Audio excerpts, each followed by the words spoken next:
Basically, there are 5 stages of cancer development. In today's video, I will explain to you how cancer develops and also why the symptoms of cancer usually take a very long period of time before you start experiencing them. If you are new to this channel, my name is Oskojo Emmanuel, a licensed physician assistant by profession. Now, one thing you need to know is that inside the body there are cells, and naturally these cells are being programmed in such a way that when they grow to a certain point in time, they divide.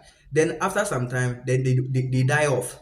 That is how they are being designed or being programmed naturally.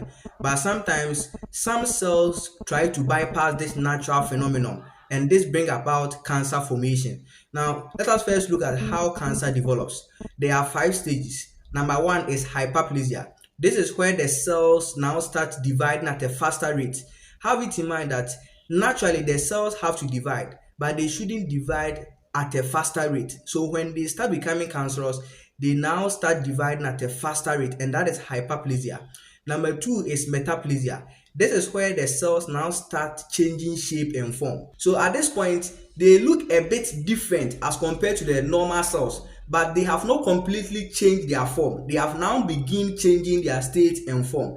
Then the next stage is dysplasia. This is where the cell completely change their shape and form. At this point, during laboratory investigation, when your blood is being placed under a microscope and they observe the cells, you notice that the cells, they look completely different as compared to the normal cells. Then the next stage is what we call carcinoma in situ. This is where the cancer cells become localized to an organ or tissue. For instance, when someone has breast cancer, the cancer is being localized to the breast. When someone has lung cancer, the cancer is being localized at the lung. It is not spreading to different areas. It is stationed at an organ or tissue. Then the next stage is what we call metastatic cancer. This is where the cancer now starts spreading to different tissues and organs. You understand? So at this point, someone can have breast cancer, and the cancer can now spread from the breast to the lungs. So that person in return might be having the breast cancer together with lung cancer. The same thing can be someone having a liver cancer, and it will metastasize or spread from the liver to, let's say, the intestines or the stomach, and that is the metastatic stage. Now, the reason why most of the time a lot of people don't experience early signs and symptoms with regards to cancer is because sometimes when someone's cancer formation has now started, definitely you will not experience any obvious signs and symptoms until it has reached stage 3, stage 4, stage 5, that you begin to experience obvious signs and symptoms. So that is what is very important, that you always do screening, because most of the time it is during screening processes that a lot of cancers are being picked up.